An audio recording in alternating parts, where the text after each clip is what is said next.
Hello and welcome to GameSpot's The Next Big Game. This month we feature a game that nobody had heard of a mere 8 months ago, but one that has captured the imagination of gamers all around the universe. A game about exploration, a game about the desire to see what's over the horizon. It's that same desire that has people around the world desperately wanting to know what type of game No Man's Sky really is. And this week we'll answer many of those questions. But first, perhaps the most pertinent question of all.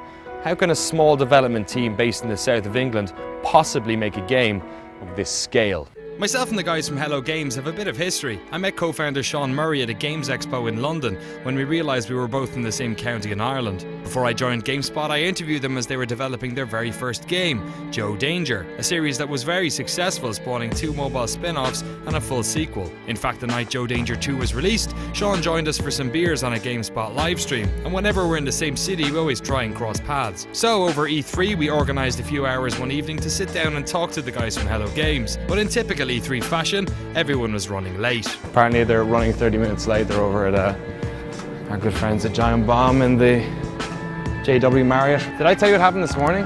So we're like 15 minutes from going live and they're the first game on the show floor. Like I got a text from Alex. He's like, he calls me, he's like, we're outside the South Hall. He's like, you need to be inside the West Hall. And also they didn't have passes. So I had to like get wristbands off of Sarah and like sprint out there.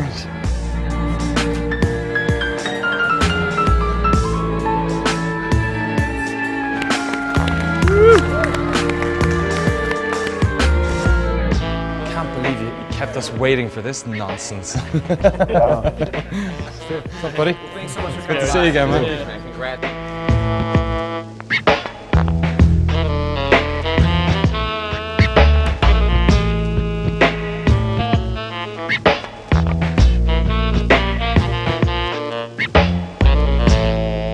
Before Hello Games, where did you work? What projects did you work on? I actually started out at Criterion, which was kind of pretty small at the time. It was like 15, 20 people or something like that, which is like how I envisioned games to be. And then when I left, it was about like 3 years later, and it was like 400 people or something ridiculous, which is like this massive growth. And we'd been bought by EA, and I didn't know half the people on the team. And actually I enjoyed it and stuff, but it just wasn't for me forever, you know what I mean? And actually I was like, if I stay here, I'm at that point where I can actually picture myself being like, you know, old and big here, working on like Burnout or Need for Speed for the rest of my days, you know? I was originally a concept artist. I worked on Warhammer Online, the original Warhammer Online, which never got released. I moved to Sumo, where I worked on loads of Sega games. I became an environment artist, and I became the lead environment artist on games like Virtua Tennis, sort of Outrun, and Sega Superstars Tennis. Lots of really colourful Sega games. I can't give you a list of games that I worked on. Did you work for Kuju? I did work for Kuju. Okay, there you go. Yeah, and so I didn't have many released games until I met Sean. Did you have any released games? No, not until I worked with Sean, basically. Okay. How many games did you work on that weren't released? Quite a few. I know there was a Game Boy game that was released. Okay. I was very proud of that. I started out my like pretty much first day at Criterion. I was like sat beside Ryan, who had just joined. We kind of grew up together in that studio. And then I had met Dave and worked with Dave for a little bit. He was another programmer.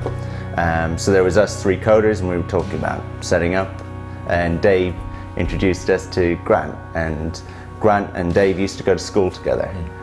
So it was a really tight bunch. I mean, we all knew each other for years, kind of thing. Like, it was kind of necessary because we ended up starting up Hello Games in this tiny little room. You actually came in there and you showed up with the cameraman and that was too many people. Like, we were running out of oxygen, basically. Joe's success meant they didn't need to stay in that tiny room for long. As the team moved to a new studio, they expanded from 4 all the way up to 10 employees. But expansion brings its own set of challenges creatively. So when it came to starting a new project, remarkably, they decided to split their team in 2. So there's 10 people working there, and for us, that felt big, actually.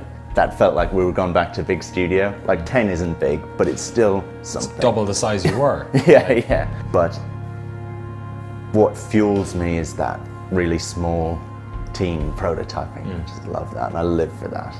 It was a slightly different forge, the 4 founders, but we actually had a little room in the studio, like the smallest room.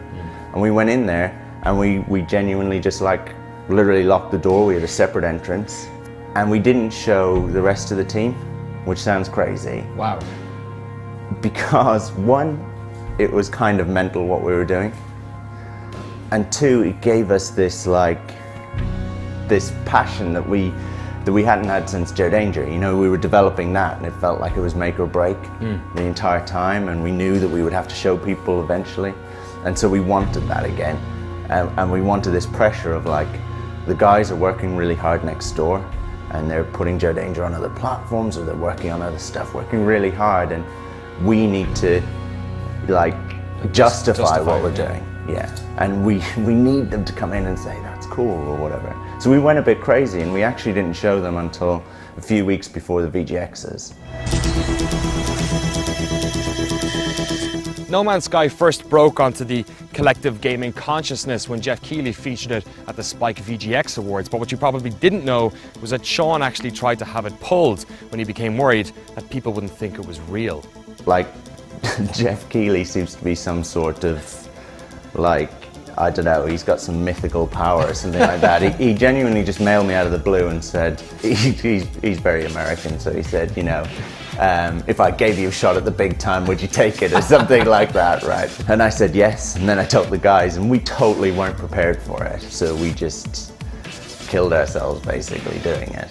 Built it, put together the video, sent the video out, kind of got no reaction, just silence from Jeff and stuff. And then I got really worried, and we decided we'd show some press, so we called in some UK press, and they were just completely silent. And I asked them what they thought, and they said, I don't think we should tell you right now, and they just went off. And we had to leave that meeting. Dave knocked on the door and was like, we have to go. Got in a taxi, the 4 of us then flew straight out. You're kidding. And we actually met you Yeah. the next day. Well, it was still kind of the same day for us, so we'd just flown over. You were the first person who saw it, who said, it looks great. And then, But I was still, I remember being silent, but I remember watching it and then going, wait, are they actually doing this? Like, and then what happened was I turned and saw your faces and saw how terrified you guys were and went, oh fuck, this is real. Like, did you ever find out why those other journalists didn't, they said, we don't want to tell you? one of them kind of thought it's just some sort of fake, you know, 4 people haven't made this and I don't want to comment on it. I guess now you know, because you've seen the public reaction, that what that must have been was that people are thinking this is actually, this game is trying to bite off quite a lot. I wonder if they're able to do it. Yeah, I guess there's part of that, right? I mean, we went on the VGXs and I tried to pull it and Jeff said I couldn't. He was like, I've really fought to get you a slot. And, you know, I'm not going back on that now kind of thing, thankfully. Sean and his team suddenly had the world's ears, and the initial hype was starting to gather the momentum of a runaway train. Only an act of God could stop them now. Not a white, but a wet Christmas as river levels peaked in the early hours. In parts of Surrey, rescue teams were out as record flood levels were reached and breached. Across the UK, more than 100 flood... Yeah, so I mean, we were on kind of a high actually, finishing up at Christmas. It was like, this is awesome. People seem to be reacting really well to the game, and it was like probably the best thing that ever happened to the studio kind of thing. I got a call Christmas Eve night saying like, your office is flooding basically. And we're actually on a ground floor and all our PCs on the ground, and they were like blowing up and exploding and things like that. So what about, how did that damage the game? Did you guys have stuff offsite backed up? We had stuff offside, and at the time we kind of said, don't worry guys, you know, we haven't lost anything, but the reality is you have, and you just don't know how much, you know, and you also don't want to say, because people are just going to go, forget about it, it'll never come out. It looked crazy anyway, you know, so we were just like, it's fine, don't worry. You know? So it did put you guys back a while then? Yeah, absolutely, and for us this E3 has been really you know, for us, it's like this triumphant thing, like we didn't let it stop us. The VGXs proved to be the warm-up act as Sean took to the stage at Sony's E3 press conference, giving what was once their little 4-person project even more exposure, and with it, a hell of a lot more expectation. Surely now even they must be asking themselves if they can pull it off. What does it feel like now that the game is out there and that people are asking questions about what this game is, to have the expectation of other people on top of the obviously personal expectation with a project like this? I think it's brilliant, really.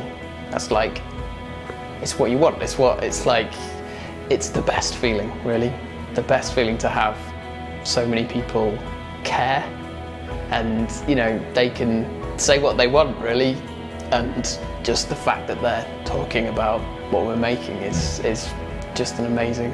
That fuels you if you're feeling down. You see that when we flooded, you know, it's nice to be working on a game that people want, right? That is a big deal.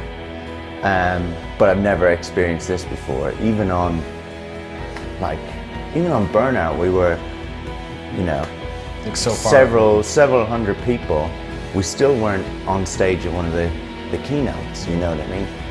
This is like a level of expectation that it's really hard for a small team to deal with.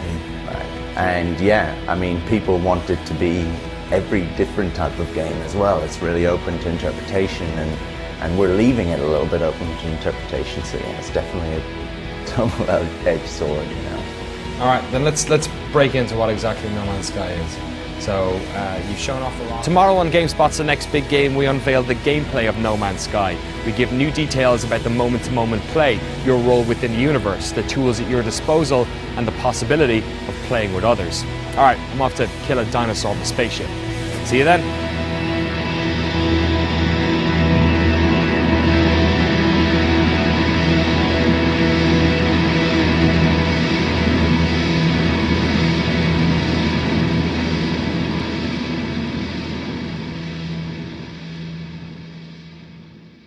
My car was found in a local garage. They'd actually, luckily, they'd pulled it up onto one of those electric hydro, whatever they're called, big machines that lift the car up, and then it had flooded and blew all the electrics. Oh no! So when we found it, they're just like, yeah, it's up there, your car. Was it okay? Was it? Yeah, it was fine. It was fine? Yeah, I could get it back a few weeks later when they actually just, you know, fixed everything and got it back. But yeah, that was. Are you still driving it today? No, it's died of its own accord now. Okay. But we won't talk about that. I like it. All right. It's like Final Destination of cars. It survived that, and then it just. It was meant to packed die. in.